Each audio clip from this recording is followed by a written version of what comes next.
দারুণ স্বাদের এই ডিম আলুর মাখনিটা রাঁধতে প্রথমে আমাদের কড়াইটা উনুনে বসিয়ে বেশ খানিকটা সর্ষের তেল দিতে হবে।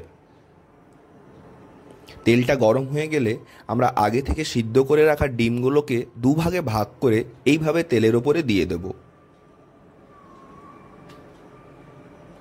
একটু হালকা হাতে এগুলোকে ভেজে নিতে হবে, কারণ ডিম ভেঙে যাওয়ার বড়ই সম্ভাবনা থাকে।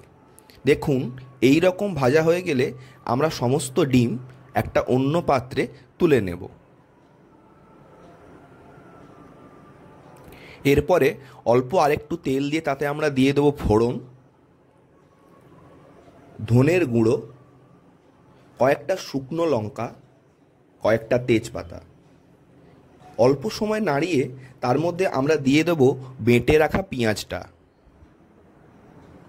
স্বাদের জন্য দেব পরিমাণ মতো লবণ এবং হলুদ গুঁড়ো, সঙ্গে দেব জিরের গুঁড়ো এবং বেশ খানিকটা পরিমাণ কাশ্মীরি লঙ্কার গুঁড়ো, যা তরকারির মধ্যে সুন্দর কালার আনবে।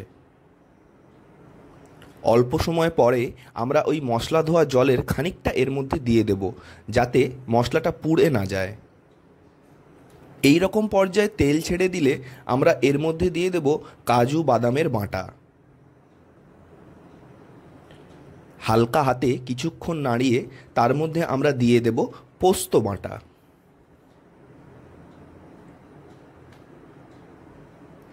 এরকম পর্যায়ে এলে আমরা এর মধ্যে আরও একটু মশলা মাখা জলটা দিয়ে দেব, যাতে তরকারিটা খুব ভালোভাবে তেল ছাড়তে পারে। এমন একটা সময় মাখা মাখা হয়ে গেলে আমরা এর মধ্যে দিয়ে দেব আগে থেকে ফেটে রাখা টক দই।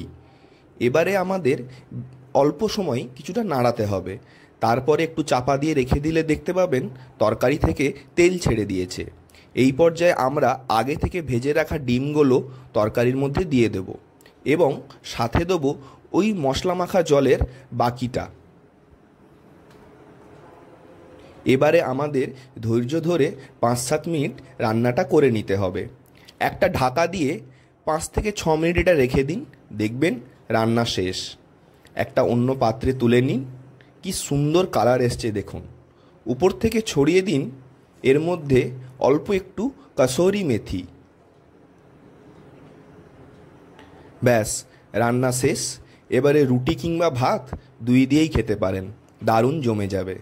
যদি আমাদের রান্না ভালো লাগে চ্যানেলটি সাবস্ক্রাইব করুন, পাশে থাকুন। ধন্যবাদ।